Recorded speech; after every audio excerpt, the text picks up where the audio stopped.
Just when I think I have had a boring or an incredibly lame week, well, I don't want to say lame, or just not a week or days filled with excitement and adventure. It turns out that that's false when I think back on it. And I may hit to some of these things in a little bit. But, the week was not boring, that is for sure. I honestly can't remember how I started off the week. I think it was optimistic. But yeah, just busy. Stayed busy, that's for sure. What stuff did I come across this week? Excuse me. I read an article about somebody buying, or they spent $500,000 on a house, and I think, probably in the subject was, or the headline was, somebody bought a $500,000 house and they can't even live in it. What happens next? The what happens next part was not part of it, but, that's the gist. So I read it, and it didn't make any sense to me. Like, I'd say the whole first half, if not 3/4 of the article, didn't make any sense until, I would say, the last quarter of it. And then I realized, oh, okay, they bought a virtual type of house, or a house that does not exist. And the best way that I could describe it, or at least how I understood the article, was sort of like that, the book and the movie. And I don't know if you've seen the movie or read the book, but it's called Ready Player One. I cannot remember the author's name, but I believe he's also from Ohio. And if he's not from Ohio, he sure didn't mention Ohio a lot. So, for anybody to mention Ohio with any frequency, they had to spend some time there for some odd reason. I don't want to say odd reason, because it's not an odd reason. It's like either they were born there, or they lived there for some time. Plenty of well-known artists that you and I both know and love. And if you don't love them, you definitely have heard of them, are from Ohio, and definitely the greater Cleveland area. I don't know. I was thinking about this, I guess if you have money to burn and money to spend, and it is not a big deal to you, and you have more than you know what to do with, then I could see spending your money on things like this.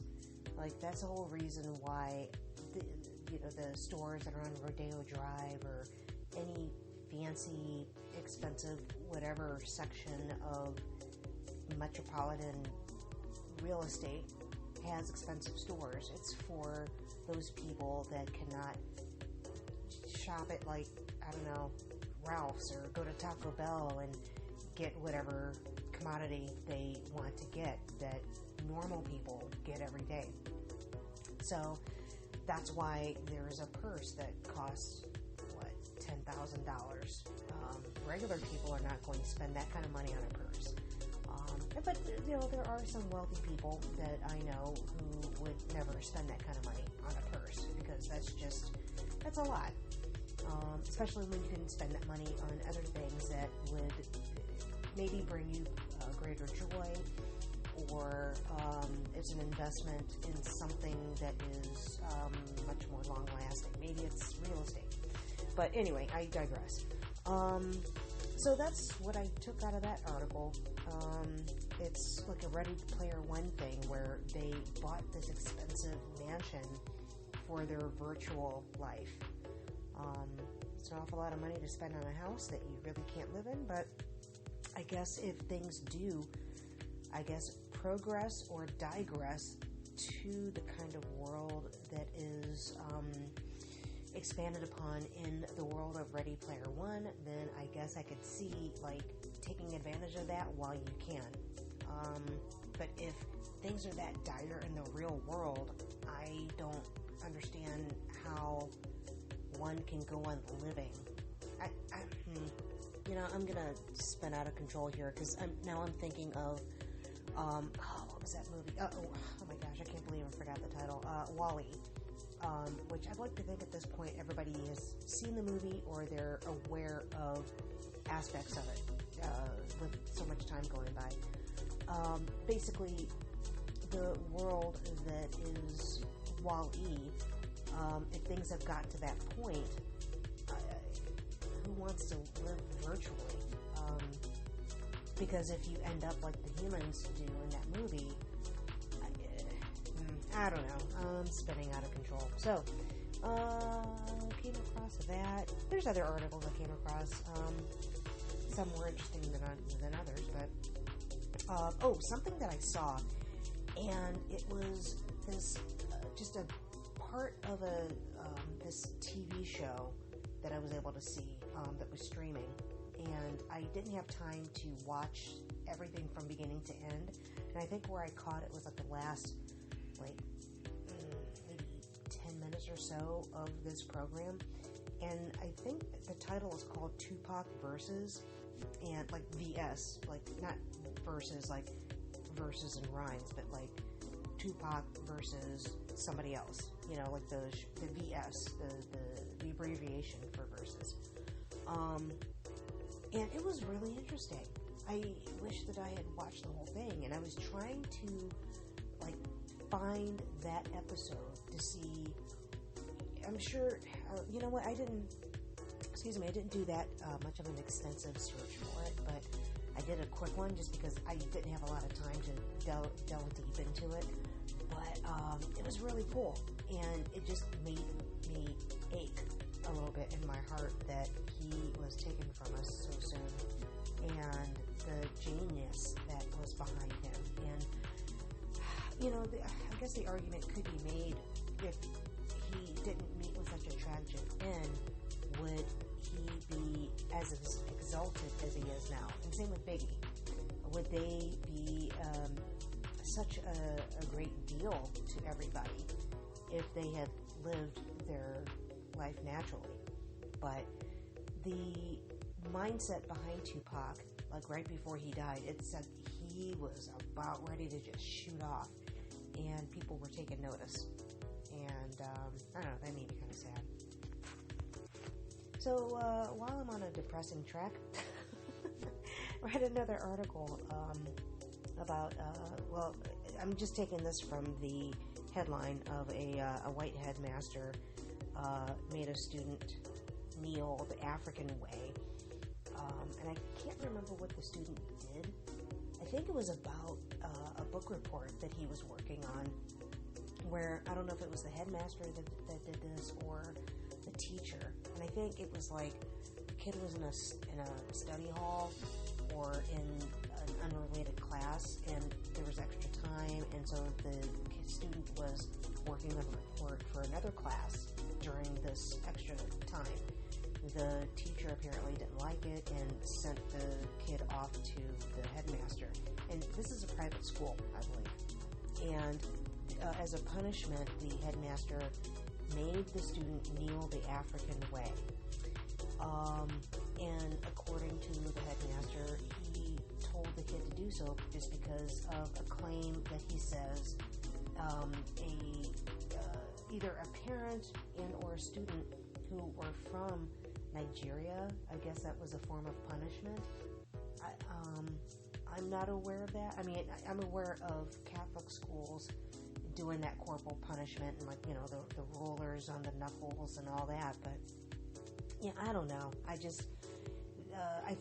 I'm pretty sure the mom, I don't know how the mom caught wind of it. Oh, basically the student, he's a good kid, didn't even say anything to his mom about it, and was wondering why her son was so down or depressed or just kind of more withdrawn, and she ended up pulling it out of him what happened.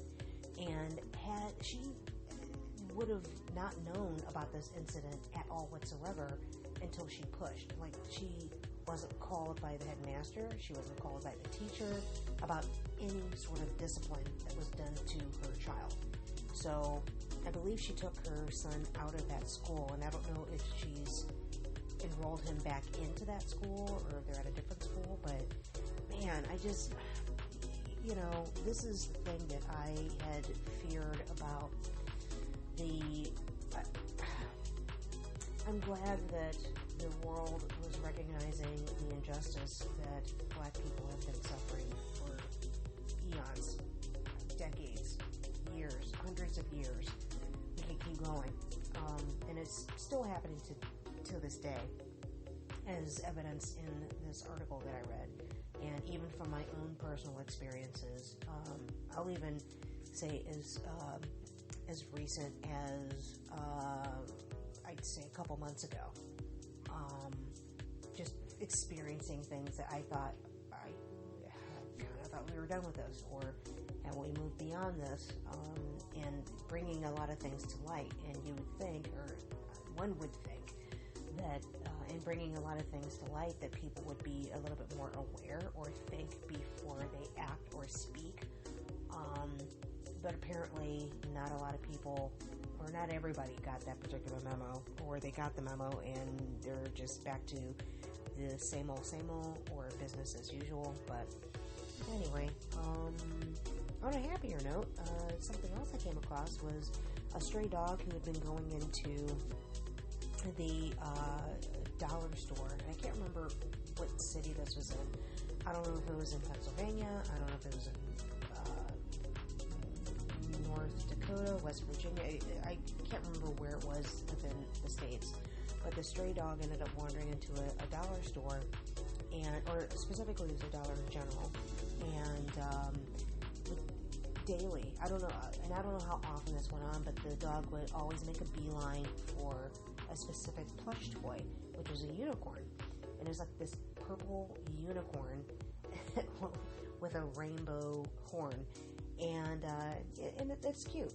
And so I guess animal control was called in, and they were able to get the stray dog, and the stray dog didn't do anything, wasn't eating up any of the other food or anything. It just always made a beeline for the plush toy.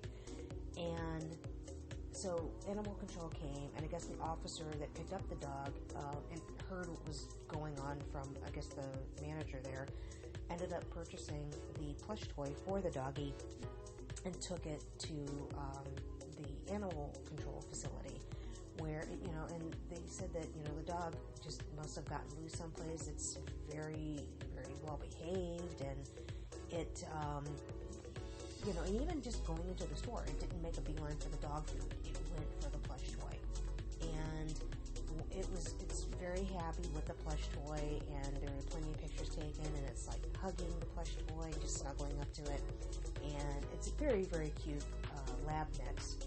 And so, of course, somebody ended up adopting the dog, and how could you not? It's a cute dog, and the fact that it's apparently it's trained, and unfortunately somebody just either didn't chip it or didn't have a dog tag on it, and it just got loose. So that part makes me sad, but makes me happy that the doggy is going to a good home. At least I hope it's going to a good home. Let's see, what else? Oh, I learned this week, and just to back it up a little bit, for anybody that wants to become aware, or if you feel that, you don't know enough about Black history and Black culture, check out any clip of the Amber Ruffin show, especially if it has anything to do with Black people, Black history, culture, any of that stuff. She has a lot of very informative segments that she does on her show. It is well written and well produced, and just everything about it. Honestly, I wish that I had that information given to me in high school just to receive an education, because I can't speak for everybody, but what I learned was just at the tip of a lot of nothing. So, anyway, the thing that I learned, I did not know this. So, you know that song, Steve Winwood, it's Bring Me a Higher Love, or Higher Love, I guess it's what, Bring Me a Higher Love. I can't really sing most of it, and I can't sing it at all right now, but I did not know that Shaka Khan did the backing vocals in that song. that blew me away. I found that out this week. So, again, I think I'm having a boring week, or I thought I had a boring week, but it's like, no, you learned some stuff. Stuff did happen, and that was one of the things. And along with that, I did have some laughs, and I received them, and I gave them this week, so that is rewarding. It's, I find it a joy anytime I can make anybody laugh, so I don't know, I doubt I've been able to make anybody laugh during this podcast, at least not yet, but you know what, one day I shall crack out the funny, we'll get there.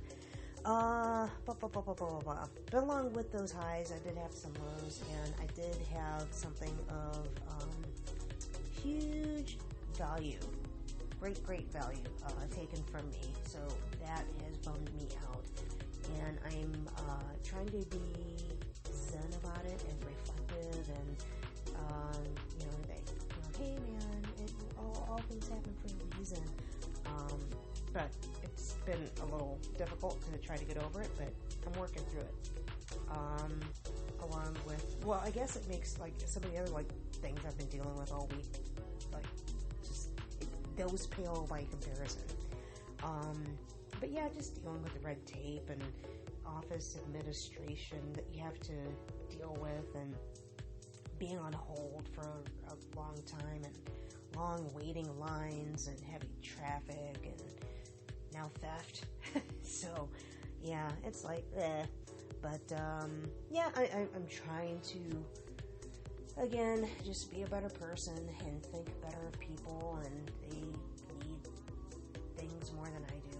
So but just kind of getting a little tired of it, because again, the last theft that I experienced, which really wasn't that long ago, was having some expensive clothing attire, the unmentionables, as it were, that are more pricey, taken while I was trying to deal with my laundry, and yeah, good times.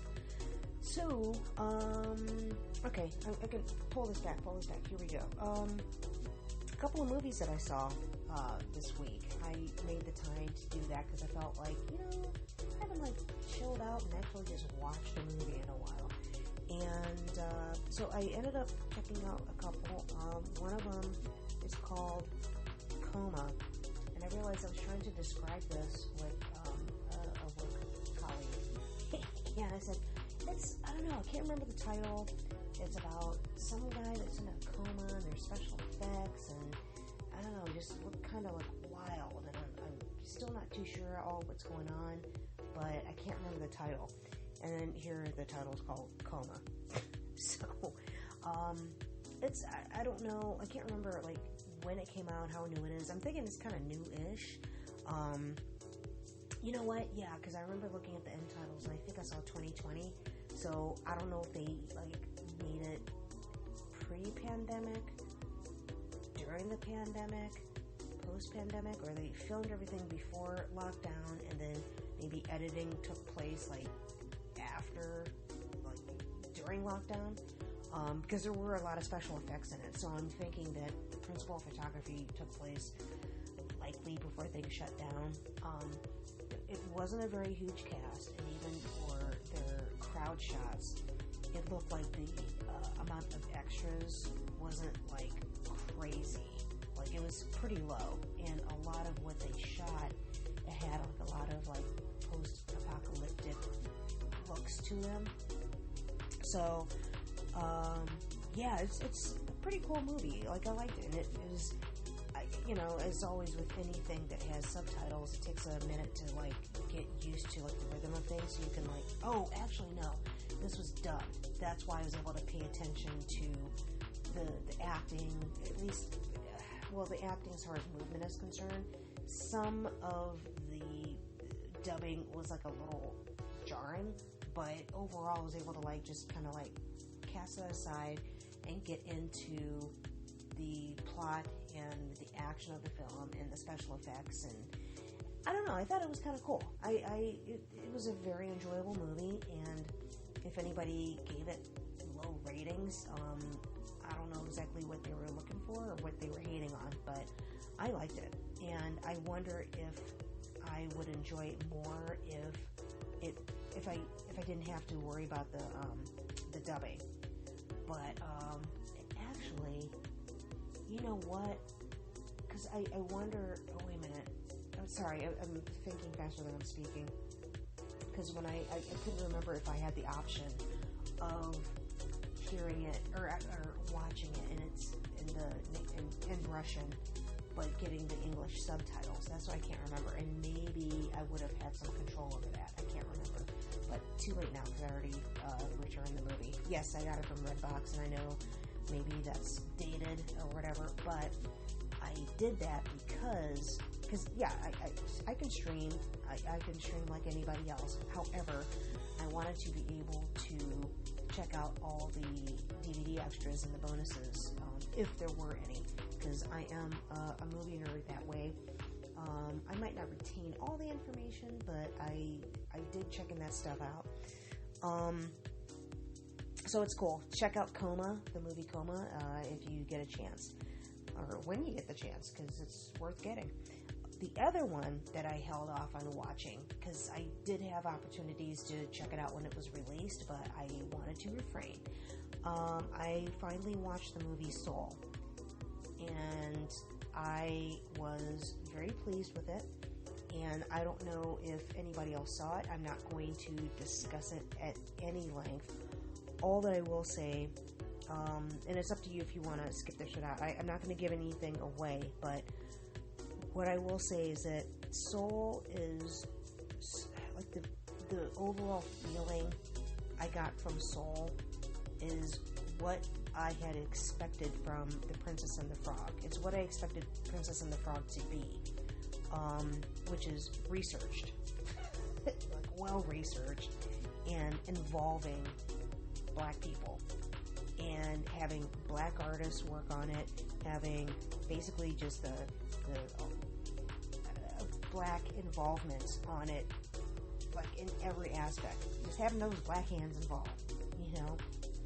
And you can tell that, at least for me, I was able to tell that Soul had a black consultant on it, if not black consultants, like many consultants working on that film. And I'm not sure if there were black people involved, like on the executive level, or of the animators. I believe maybe some animators, or one animator at least, but definitely they had black consultants on it, and I felt like they did better with this film than they did with Princess and the Frog. Or, you know, Princess and the Frog, like, I wanted to really love it. I wanted to enjoy it. I expected to love it and enjoy it because it took place in New Orleans, and I was like, alright, here we go. This should just be knocked out of the park through and through, and it should have just a killer soundtrack. And I was let down tremendously with that. And so yeah, they did better with Soul. Definitely did better. And I don't know if they just were more prepared, or they knew that people, the tongues would be wagging if they didn't do a good job with this, or if they just whitewashed the whole thing. But yeah, they did better. So it's like, let's keep this up, because I know they researched Coco, and they had no problems researching that. So anyway, so yeah, definitely see Coma, which is a Russian film, or it was filmed in Russian, filmed in Russia, has a Russian cast, Russian director, Russian crew, all of that. And it's actually pretty cool. Alright, so my music playlist for this week is as such. So I'm gonna run this down. So, let's see. We have Man of the World by Fleetwood Mac. Now, this is not the Fleetwood Mac that everybody, like, rumors Fleetwood Mac. It's not the Fleetwood Mac that everybody knows. This is Peter Green's Fleetwood Mac. And this is the Peter Green that led Fleetwood Mac early on in their career. And this early version is the one that influenced a lot of other rock acts to follow. Like, I believe, like, Aerosmith, possibly Led Zeppelin, you know, like, we can just run down some greats. But specifically, this is Peter Green, who was running Fleetwood Mac before it changed hands, I guess, and, became the Fleetwood Mac that everybody else commonly knows now. So, Man of the World is that song. It's pretty cool, and I'm actually thinking about getting the album because I believe I heard another song. I just can't remember the title of this one, but it was equally as cool. I was like, oh, wow, I think listening to this song. Crossbow by Tamar Afek. I believe that's how you pronounce her name. Afek? A-P-H-E-K. The song is like, it's very rock, very punk, hard hitting, and it has like some sort of a groove in a way. Like, so when I say that, I don't mean like a funky groove, but there's like this hard hitting, like good bass line, good beat. There's just something about it. I just love it. And so she is a pioneer in Israel's underground rock scene. So definitely check out Crossbow, Tamar Afek. Wawa by George Harrison. It's just, I don't know, I love the harmonies that are in that. It's very cool. I can get lost in that for a while. Freedom Rider by Traffic. This song, it was released in the 70s, but in some way it has like a timeless sound throughout the whole thing. Like, it's timeless, but it's the 70s and it's funky, but yet it's time. Like, I could hear and feel that song being written now and sort of being like current and fresh, but yet a nod to an era, but it doesn't sound like it's pure 70s. So I don't know if like we're at this point where we just, everything old is new again. But I mean, that's the way that, music and fashion, art, everything is how it works. But it's very cool. It's a very cool song. Freedom Rider by Traffic. Venus as a Boy, Bjork. For whatever reason, like, that song was in my mind. It was in my mind like last week. I don't know why, and then even this week, and then I happened to hear it on the radio, so I don't know if I was just manifesting that song or what, but it just, whenever I hear that song, at least now when I hear that song, well, before when I heard the song, it was like, okay, it's just Bjork, and it's on the album, and it was just another cool Bjork track, that's just like ethereal, and as far as like that era of Bjork and when she was hot and doing things, it's just, that evokes something cool as well as far as the memory is concerned. But hearing it now, it's I don't know how widespread this was, but there was this exhibition that I was able to check out that she did in LA, and I don't know if she did this in select cities, if it was like across the country, or select cities and maybe some select cities overseas, but it was like this. I think it lasted for like, at longest it was a month, and I believe this is during my birthday month that this happened, and you had to buy tickets for the time that you wanted to go, so that way they made sure that it was staggered properly so people weren't bottlenecking at all. But it was this cool multimedia 3D experience that was in this like out of the way space in LA. It's somewhere like not quite like in the heart of downtown LA, but like just in one of those random warehousey spots that's, that was close to or just on the verge of about to be gentrified, but before it got gentrified. Best way to describe this area. But it was very cool, and it's like there were spots where you put on like virtual reality glasses, and like you were like immersed in her music with this visually creative, just everything. Like it's, I know my words are not doing this justice, but it was, as best way I can describe it, it was like this out of the world, very Bjork, very flippin' cool, 3D, immersive musical experience where it was art, and it was very, it appealed to the senses. And like, I think I don't know if they involved smell. Like, I don't know if they pumped in like a scent to affect you. But definitely other senses, like visually, auditorially, auditorially. Yeah. Anyway, your ears were affected. Same with your eyes, and I guess touch was involved too, because they had this like computerized something or other at the entrance, like before you, like while you're waiting for your group to go inside. And I think they took in like groups of 20 at a time. And so while you're waiting, there's like this like computerized something. You can like press on it and listen to certain things, and you can create your own music. And it was just really flippin' cool. And and they turned this space.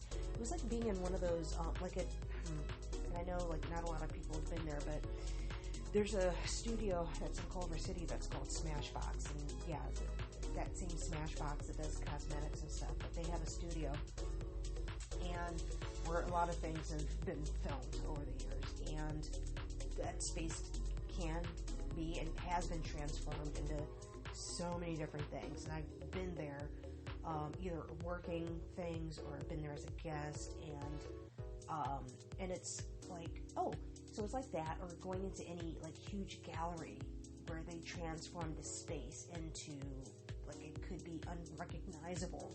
That's how much they transform the place. And because they're using projection, they're projecting like images on walls. They're playing movies. They're playing videos.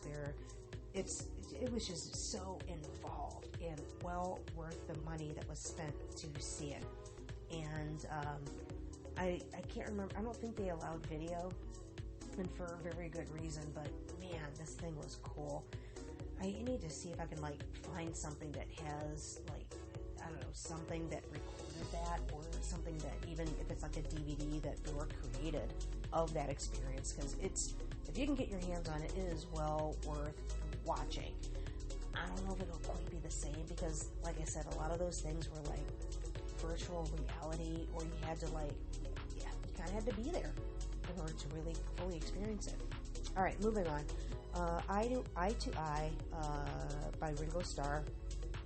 I'm not sure why I like that song, but I do. For No One, The Beatles. I know I mentioned that particular song, I think last week or week before, but I still like it. In the Blink of an Eye, Paul McCartney. I love the beginning section of that song. I mean, overall it's a good song, but like the beginning segment of it, with all the strings, it's just beautiful, and you can feel it in your heart. Brown Eyed Handsome Man, also by Paul McCartney. This one is a very fun Zydeco inspired song, and if I had heard a song like this in Princess and the Frog, I would not be as mad at that movie. So, and yes, Princess and the Frog, it did have a Zydeco-esque movie, but I felt like it was so whitewashed. But Paul McCartney did it, and it's very fun. It's like, yeah, he's not known for like Zydeco music, but he knows music, and it's Paul McCartney, and he did it right. Rack My Brain, Ringo Starr. I can't remember I don't know why I like that one, but I do. I can't remember why. There's also this Elusive song, and I tried to track it down, and either I was driving at the time, or I couldn't look it up whenever I attempted it, or it's too new, and I was experiencing technical glitches some sort of way, but I found it. And that song it's called Magpie by Lava LaRue. And I've been listening to this song like for the past couple weeks, and apparently I think it got released a month ago, maybe even longer, for all I know. And she's a London-based artist, and this particular song, it brings, for me, it's like, for whatever reason, it brings about some sort of nostalgia, and it kind of makes me feel a certain vibe, and it's like, and then so today I actually was able to watch the video, and it is a dope video and with a dope track. It's very underground. It's very, like, it'll take you back. It's very, very, very, very cool. And I don't know if I mentioned this group or not, but if you want some real hip hop, like the boom bap, all of that, like that, the jazzy, the beats, the lyrics, just the flow, all of that, there's this group that you need to check out. And I'm going to give a shout out to Trends of Culture, because they just deserve it through and through. And if not, it's just another group that did not get their proper flowers, or they just, for whatever reason, didn't get to that next level or got the proper exposure that they should have. They are known in musical circles, but it's like the world at large to know them, that has not happened yet. But hip hop heads, true hip hop heads, know this group, have heard the music, but I just want to spread that love because they are so deserving of it. Trends of Culture, and that Trends is spelled with a Z. If you want a dope ass song, and they have a bunch of them, but if you just want, like, oh, this is what she's talking about, there's a song that they did called Make a Move. And actually, just to give it a little bit more, like, insight, that particular song, it happens to be a hand-picked song from DJ Premier that he put on this compilation CD or album, whatever, however it was released, because nowadays it's CD, vinyl, it could be streaming, but DJ Premier actually added that as one of the songs on that particular compilation album, and it's up there with a lot of other heavy greats that people are more than aware of. But man, you just check out Make a Move. You will not be sorry. Again, if you are a lover of all things hip hop, and we're talking like hip hop, like real hip hop, Make a Move. You will not be disappointed. And with that, again, just giving another shout out to Trends of Culture. Check out Lava LaRue, London-based artist, very, very cool. I'm just scratching the surface with her music with Magpie, and I suspect that I will enjoy a lot more of her stuff. And just checking out her look, she reminds me of Rico Nasty. Like, she kind of has that vibe and that aesthetic where it's like, you know, but more of a flow. Like, Rico Nasty hits kind of hard. I mean, she can flow if she wanted to, but Rico Nasty hits kind of hard and is out there and crazy and I love it. But Lava LaRue seems more, at least with this song so far, it's like more vibey, more chill, but with a message. So definitely check out the song. Check out the video. It's dope. It really, really is. It's like whoever directed that, and I can't remember that person's name. Just great job. Just kudos for that. And again, shout out to Trends of Culture. Check out Make a Move. And with that, I'm going to make a move on out and let you go. And thank you yet again for hanging out with me and listening to me ramble on and on and on and on. I do appreciate it. I really, really do. And feel free to check out videos that I post on YouTube. I'll put in some silly stuff, put in some helpful stuff, but overall it's just like, it's just me, just being me. So with that, enjoy your golden hour. Bye!